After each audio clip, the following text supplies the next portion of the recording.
Before we get started on this wonderful ceremony, Rebecca and Arthur wanted me to acknowledge Rebecca's brother, Ron Eklund, who couldn't be with us today. He's on active duty in the U.S. Army, serving in Afghanistan. This is his second overseas tour. His first was in Iraq. We all wish and pray that he comes home safely and quickly. We have come here together today to celebrate the marriage and reflect on the incredible joy that Rebecca and Arthur, who, after several dress rehearsals and detours, long after they believed that it was possible, have been given the great good fortune of falling in love with one another.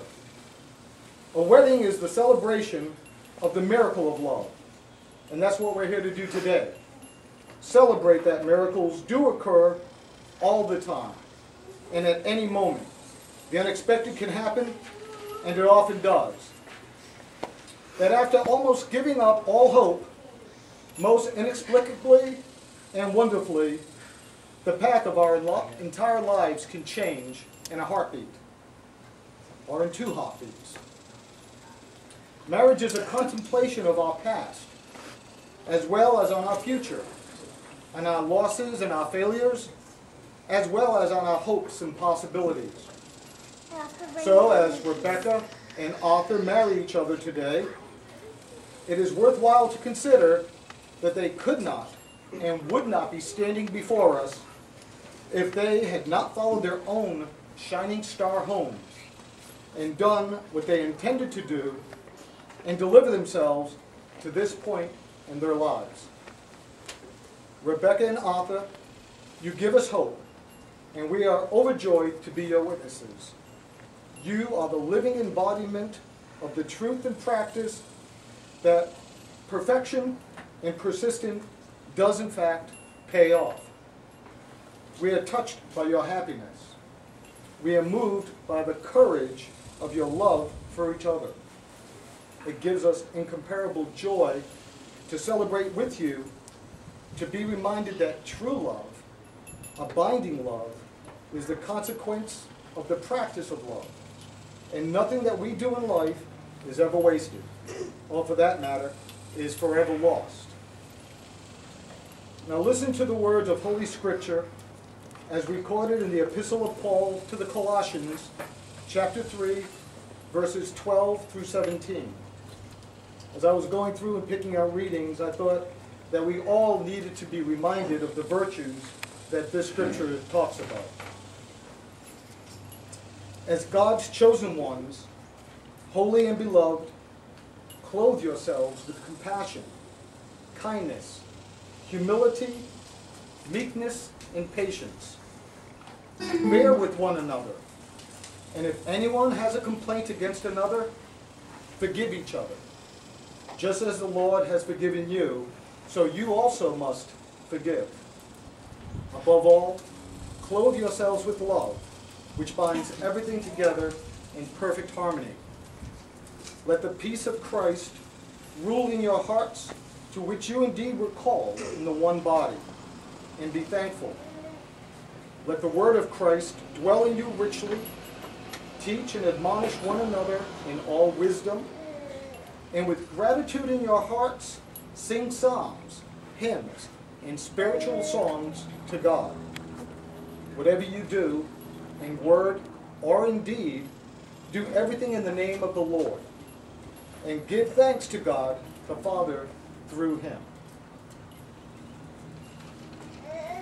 Before you are joined in marriage, in my presence and the presence of your family and friends and witnesses, I am to remind you of the serious binding nature of the relationship that you are both about to enter. Marriage is a commitment to life, to the best that 2 people can find and bring out in each other. It offers opportunities for sharing and growth that no other human relationship can equal. A joining that is promised for a lifetime. Within the circle of its love, marriage encompasses all of life's most important relationships. If you think about it, a wife and a husband are each other's best friend. confidant, lover, teacher, listener, and critic. Marriage understands and forgives the mistakes that life is unable to avoid. It encourages and nurtures new life, new experiences, and new ways of expressing your love throughout all the seasons of your life together. When two people pledge to love and care for each other in marriage, they create a spirit that's unique to themselves, and it binds them closer than any written or any spoken words can. Marriage is a promise, a potential made in the hearts of two people who love each other, understand each other, and which takes a lifetime to fulfill. We who are witnessing your marriage hope that despite the stresses that are going to be inevitable, it happens in everyone's life, your love and respect for each other, your trust and understanding of each other will increase your contentment and heighten your joy in living. This is the time that you have chosen to become husband and wife.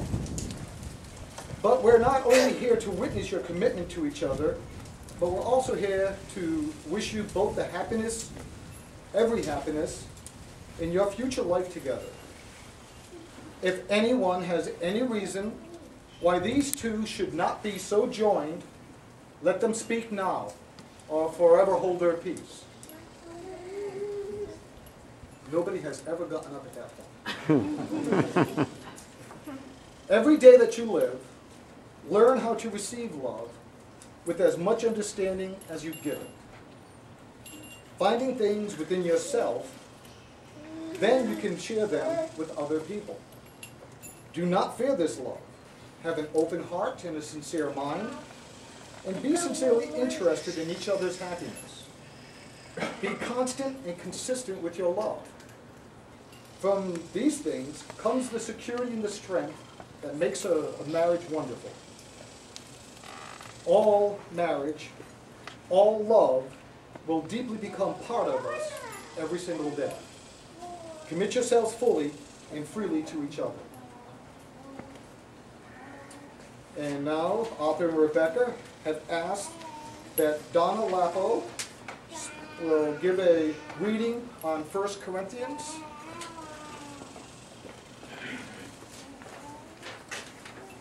If I speak in the tongues of men and of angels, but have not love, I am only a resounding, going-on, clanging cymbal.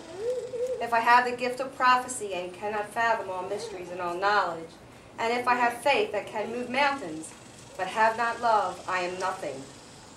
If I give all I possess to the poor, and surrender my body to flames, but have not love, I gain nothing. Love is patient, love is kind. It does not envy, it does not boast. It is not proud, it is not rude. It is not self-seeking. It is not easily angered. It keeps no record of wrongs. Love does not delight in evil, but rejoices with truth.